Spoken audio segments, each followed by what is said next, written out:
Good morning, everyone. I'm happy to welcome you to yet another session of the NPTEL course Postmodernism in Literature.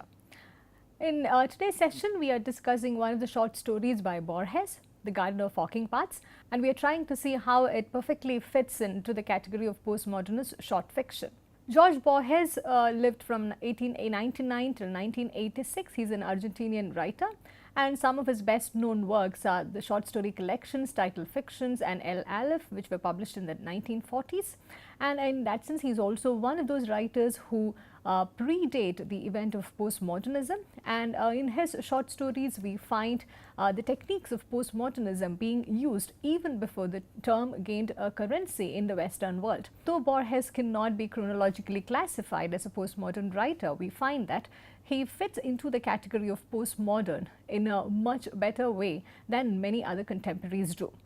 And in fact, there's one interesting thing about the way in which Borges has not received the Nobel Prize. He has become surprisingly more famous for not having received the Nobel Prize because he is also considered as one of the best storytellers of the 20th century, and he himself has lightheartedly viewed this event. Not granting me the Nobel Prize has become a Scandinavian tradition. He wrote, he mentioned in an interview, "Since I was born, they have not been granting it to me."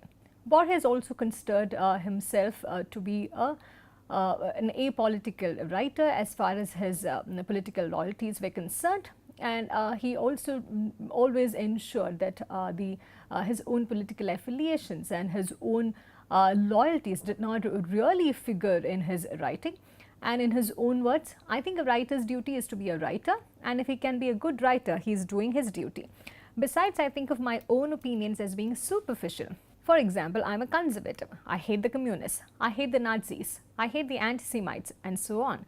But I don't allow these opinions to find their way into my writings. I am writing fiction, not fables." We find him having a very postmodern confidence about his loyalties and about him not making known his political affiliations as part of his writing. Borges incidentally wrote only short stories, and he has not written even a single novel. And much to his credit, he could make his short stories extremely short, and I also point out the example of one of his shortest short stories on exactitude in science, in which the entire short story is in the length of barely a paragraph. And this could be this is even considered as a really short fiction even to Borges' own standards. And there is also this term Borgesian conundrum, which is used in connection with the writings of Borges, and this stems from the fact that in Borges' stories there is an impossibility to know whether the writer writes the story or it writes him. And most of his works also question the ideas of reality and also the usual pieties and the usual practices which are part of the process of writing. And his works are considered utterly unsentimental, as we would begin to notice in his celebrated short story, The Garden of Walking Paths. And in this story, as well as in most of Borges' stories, we find the use of postmodern techniques such as intertextuality, self-reflexivity, metafiction and fragmentation. We also realize that some of the major themes in his works that runs across his array of work are time, infinity, mirrors and labyrinths, and this is also exemplified in his short stories titled The Secret Miracle, The Aleph, Tayan Akbar and Orbis Tertius, and short stories such as Two Labyrinths, The Immortal and The Garden of Walking Paths, the story which we shall be taking a look at in today's session. And the story The Garden of Walking Paths, written by Borges, was published in 1941, and it also has this oft quoted statement, "I leave to the various futures, not to all, my garden of walking paths." And right at the outset, we are left with an inability to know whether the text is a labyrinth or the story is a labyrinth, or whether he is opening up all kinds of discussions and all kinds of texts and context to the possibility of different walking paths. The Garden of Walking Paths is the first of Borges' works to be translated into English from Spanish, and this translation came out in 1948. And from the time of its publication, it gained reputation for being a self-referential and deceptive text.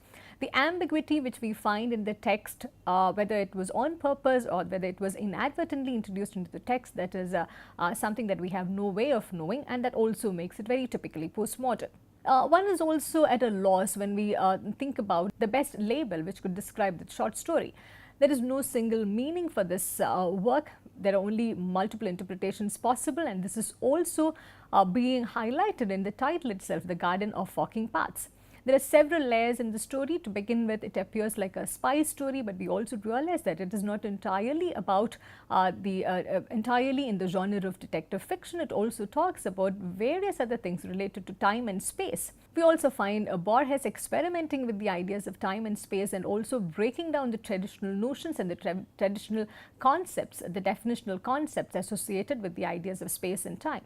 And this work has also been seen as an instance of hypertext even before the digital revolution, or even before the idea of hypertext itself was introduced.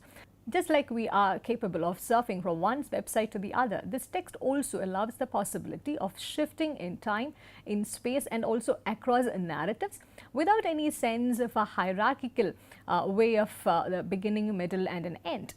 And this text also celebrates uncertainty. There is an apparent absurdity which is an inherent part of this narration, and this text also requires the reader's co-participation in the meaning-making process. Thus, we also begin to see that this work of short fiction can be seen as an exemplary work of postmodernist elements. In the much celebrated work edited by Richard Bergin, his Conversations with Louis Borges, there is this conversation that they have about the publication of this work, Garden of Forking Paths. Borges says, "I think it's quite good as a detective story." Yes. And the interviewer Bergin intervenes and says, "I think it's more than a detective story though." Well, it should be, because after all, I had Chesterton behind me, and Chesterton knew how to make the most of a detective story. So we find Borges refusing to give any other label to the story than that of a detective story. And we shall also shortly see how the Garden of Forking Paths begins with the pretensions of a detective story, and how it then engages with various other things which are not normally essentially part of a detective story. So what is this story about? Garden of Forking Paths is essentially a suggestion that a text, a work of fiction, can be a labyrinth. And there are multiple ways in which one could begin to enter this labyrinth. There are various ways in which one can get lost in this labyrinth as well. So this text in that sense is an exploration of the idea of labyrinth, and how a text, and by extension the ideas of time and space, also can be caught up, also can be variously interpreted through the metaphor of labyrinth. And this text is also seen as a forerunner of postmodernism, because it also introduced to us the hypertext experience. This is also a text which could be easily converted into the form of a hypertext, because no matter where we begin reading the text, it does not alter the meaning making process much. And also it every reading can give a different rendition altogether. Every reading also leaves us with the possibility of generating a new text, and there is no single meaning possible. There is no one single way in which the text could be arranged. The events in the story could be organized, and this is quite unlike a bound book which has a certain beginning, middle, and an end. And here we find Borges experimenting with these various techniques even before theoretically they began to be discussed within the gamut of postmodernism. And this is how the work begins. The story begins by alluding to a book by Liddell Hart, Historia de la Guerra on Europe. And we also are introduced to an editor who is summarizing Hart's work. And we are also prepared for an alternative account of all the historical facts found in Hart's Historia. Then we are also given to understand that there is a certain deposition signed and read by Dr. Yusun, which will form the major part of the text. And this is the beginning of the story. This is how the Garden of Forking Paths begins. On page 242 of the History of the World War, Liddell Hart tells us that an Allied offensive against the Serre-Montauban line, to be mounted by the 10 British divisions backed by 1,400 artillery pieces, had been planned for July 24, 1916, but had to be put off until the morning of 29th. Torrential rains, notes Captain Liddell Hart, where the cause of that delay, a delay that entailed no great consequences as it turns out. The statement which follows, dictated, reread and signed by Dr. Yusun, former professor of English in the Hochschule at Chitango, throws unexpected light on the case. The first 2 pages of the statement are missing. We are introduced to the protagonist, Dr. Yusun, right at the outset. But here, we are also caught within a dilemma about how to understand this text, what's the form of this story that we are about to read. So, Borges here we find he's operating out of an historical background. He's also grafting his fiction on the stock of fact. And this is a typical technique that he uses in most of his works. There is a way in which he weaves in the factual elements with his fictional storytelling technique. We are also eventually left with this inability to separate fact from fiction. So, what are the possible responses of the innocent reader who is being introduced to this very different kind of an introduction to a short story? And here we also realize that this beginning is very disoriented for the reader, and this is supposedly a spy story. This is an action adventure. It begins in media res, in the middle of the narration, and we also realize that it only gets more and more disorienting as it progresses. There is a certain non-linearity which is part of this narrative, which is not allowing the events to unfold in a chronological sense.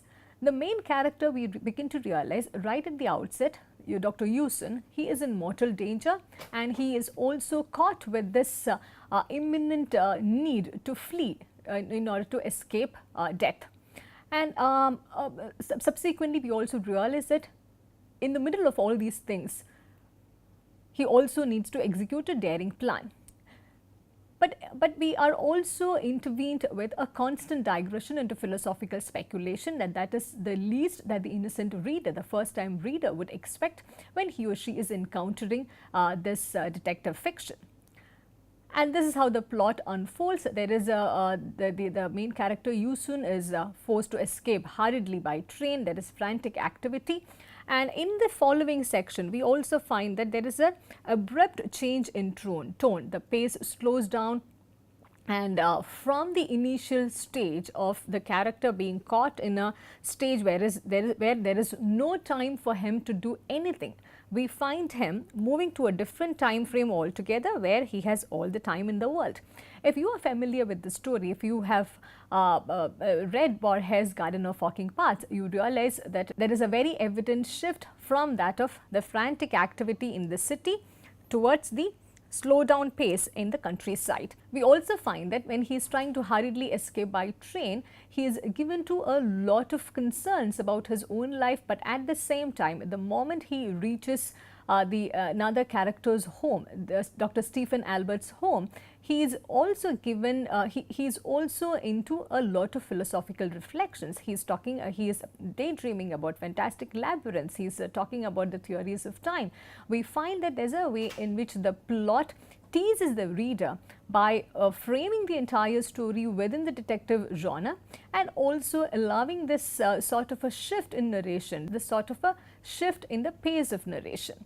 So, the first time reader, who is also disoriented by now, he or she begins to wonder, what is this that I am reading? Is the digression a digression or the nucleus of the story? So, when Borges is introducing us to the story, the title itself implies that one needs to be very attentive to the forking paths. If the text itself is the garden, and if the text is offering us multiple forking paths which can access various other meanings, then we need to be careful about the digressions that the text offers as well. So, here we find it is not the character but the reader who is forced to stand at the gates of the labyrinth, forced to make a choice. And in order to make better sense of the postmodernist elements in this story, let me introduce the characters to you.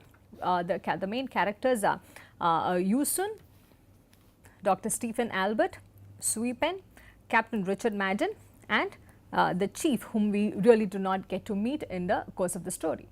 So, in the beginning of the story, there is an anonymous narrator who introduces a document to us, and this document is a deposition which is written and signed and read out by Dr. Yusun, we get to know.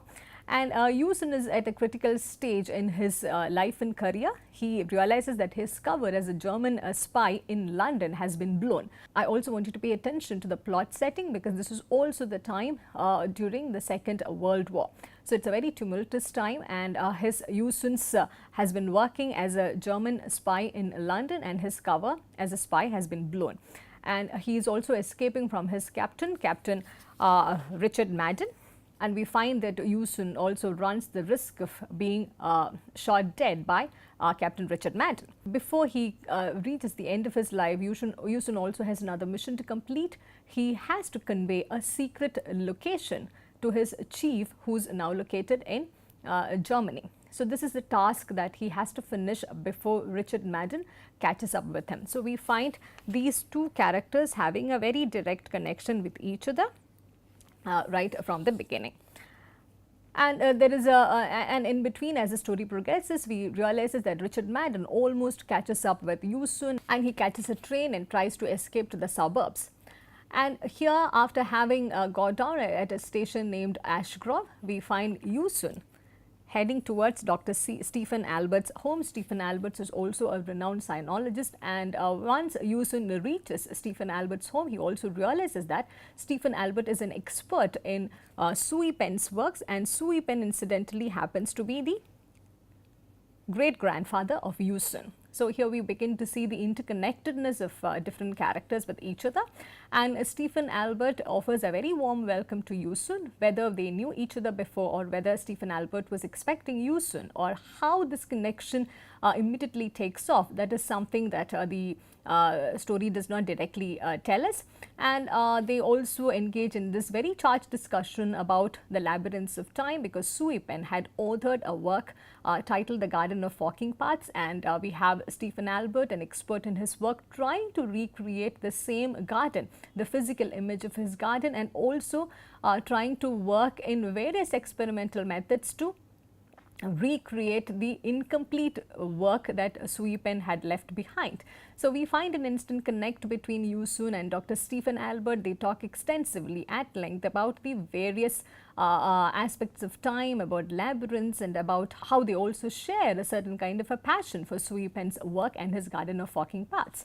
And during this time, we also find Captain Madden fast approaching and catching up with Yusun. And in that moment, the story again takes an entirely different twist altogether, and we find Yusun, who is in the middle of this conversation with Dr. Stephen Albert, turning to him and shooting him down.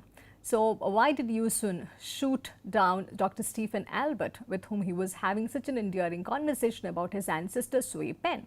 And this we begin to, the mystery begins to resolve itself towards the end of the story. We realize that Yusun had to convey the secret message back to Berlin, that there is a stash of weapons in the city of Albert, and this is how he chooses to convey his message, by murdering a person with the same name, Dr. Stephen Albert. So his chief, who is situated back in Germany, he gets to read the newspapers about the murder of Dr. Stephen Albert by a certain Chinese man, and he also perhaps comes to know that the secret city is the city of Albert.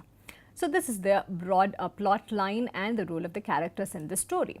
So how do we begin to look at the various elements which are part of the story? This story is narrated through a first-person narrative. This is written out in the form of a deposition, as we have noticed right at the beginning. And there is also an elaborate strategy employed by a Chinese scholar who is operating as a German spy in England during the Second World War. So Yusun here emerges as a character who is the central key in understanding the entire plot, the central key through which we can unlock the various mysterious elements in the story. So whether the many things which are being spoken about in this short fiction is a fact or part of an imaginative retelling is something that we do not really get to know in the course of the story. Because right at the beginning, the book that Borges alludes to, the book by Lydell Hart, is an allusion to a book which really does not exist. And this is a way in which Borges teases his readers continuously in most of his works, because the way he projects Lydell Hart's work as a historical document, it seems very much like a book that does not in fact exist. And in the same way, Sui Pen's work that Borges talks about, and the way in which Borges makes Stephen Albert and Yusun talk about Sui Pen's work, The Garden of Walking Paths, translated by Dr. Stephen Albert. And here also we are again being introduced to the fact that Borges always likes talking about works which have never been written. And he talks about those works in as if they really do exist in the real world. And this is also further complicated by the fact that Borges talks about these fictional imaginary texts and authors as well as real people from the world in simultaneous ways. They are also being placed next to each other without any sense of differentiation, without any sense of hierarchical differentiation. Here's an excerpt from the short story. The Garden of Walking Paths is an incomplete but not false image of the universe as Sui Pen conceived it.